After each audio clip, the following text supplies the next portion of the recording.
నమస్తే, నేను మీ సత్యాని. 4-5 రోజులుగా ఉమెన్ జర్నలిస్ట్ విప్లవశ్రీ మీద, అదేవిధంగా తులసి చంద్ మీద, యాక్టివిస్టు అస్మా మీద BJP social media, Janasena social media చేస్తున్నటువంటి అసభ్యకరమైనటువంటి బాడీ షేమింగ్ని చేసేటువంటి పోస్టులు ఏవైతే ఉన్నాయో దాన్ని నేను తీవ్రంగా ఖండిస్తున్నాను.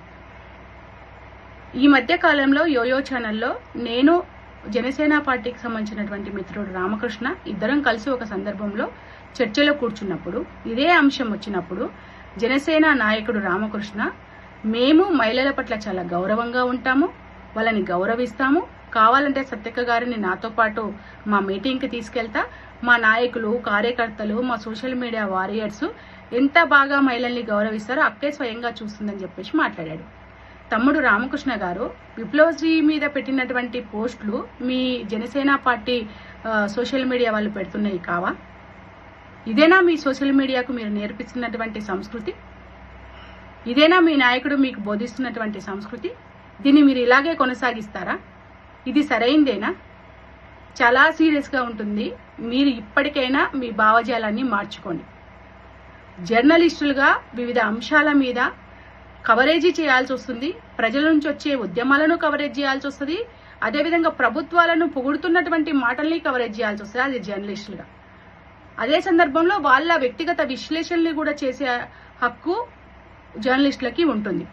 మీకు దాని పట్ల భిన్నాభిప్రాయాలు ఉంటే మీరు వ్యక్తపరచవచ్చు, మీరు ఖండించవచ్చు. అంతేకాని వాళ్ళ వ్యక్తిగతమైనటువంటి అంశాలని తీసుకొచ్చి వాళ్ళ బాడీ షేమింగ్ చేస్తూ వాళ్ళ పట్ల చాలా అశ్లీలమైనటువంటి అసభ్యకరమైనటువంటి పోస్టులు పెట్టి వాళ్ళని కించపరిచే విధానం ఏదైతుందో ఇది సరైంది కాదు, క్షమించరానిది. అదేవిధంగా గతంలో ఇలాంటి సందర్భాలు ఎదురైనప్పుడు ఉమెన్ జర్నలిస్టులు అందరూ కలిసి వెళ్లి సజ్జనార్ గారికి కంప్లైంట్ ఇవ్వడం జరిగింది. సజ్జనార్ గారు, మీరు ఇప్పటి వరకు దాని మీద ఎందుకు చర్యలు తీసుకోలేదు? చర్యలు తీసుకొని ఉంటే ఈ రోజు విప్లవశ్రీ మీద కావచ్చు, తులసి చంద్ మీద కావచ్చు, అదేవిధంగా యాక్టివిస్ట్ అస్మా మీద కావచ్చు, ఇలాంటి అసభ్యకరమైన పోస్టులు మళ్లీ వచ్చేవి కావు అనేది కూడా ఈ సందర్భంగా గుర్తు చేయదలుచుకున్నా.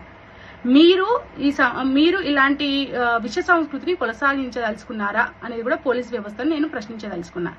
మీరు అదేవిధంగా జనసేన పార్టీ సోషల్ మీడియా కావచ్చు, బీజేపీ పార్టీ సోషల్ మీడియా కావచ్చు, దీన్ని ఇలాగే కొనసాగిస్తే తగిన బుద్ధి అతి త్వరలోనే తెలంగాణ సమాజం నుంచి చెప్తారని కూడా నేను ఈ సందర్భంగా హెచ్చరిస్తున్నా. ఇప్పటికైనా ఇలాంటి అసభ్యకరమైన పోస్టులు పెట్టడం మానండి. వీళ్ళు కూడా భరతమాతలే, భరతమాత బిడ్డలే, ఈ దేశ రక్షకులే. ఈ దేశంలో జరుగుతున్నటువంటి అనేక అంశాలలో వీళ్ళ భావజాలాన్ని కావచ్చు, లేకపోతే వస్తున్నటువంటి విషయాల్ని కావచ్చు, వ్యక్తపరిచే అంశాలు కావచ్చు, కవరేజ్ చేసే దాంట్లో చాలా గొప్ప పాత్రను పోషిస్తున్నారు. వీలైతే వాళ్ళని అప్రిషియేట్ చేయండి, లేదా వాళ్ళు లేవనెత్తున్నటువంటి అంశాల మీద మీరు ధీటుగా సమాధానాలు చెప్పండి. కానీ బాడీ షేమింగ్ చేస్తూ వాళ్ళని కించపరుస్తూ మహిళలు అనేది కూడా గౌరవించకుండా చేస్తున్నటువంటి పెంచుతున్నటువంటి విష సంస్కృతి ఏదైతే ఉందో ఇది సరైంది కాదు. మీరు ఇప్పటికైనా దాన్ని ఆపాలని చెప్పేసి ఆ పోస్టులన్నింటినీ డిలీట్ చేయాలి. అదేవిధంగా చేసినటువంటి వాళ్ళ మీద కూడా చర్యలు తీసుకోవాలని ఈ సందర్భంగా డిమాండ్ చేస్తున్నాను.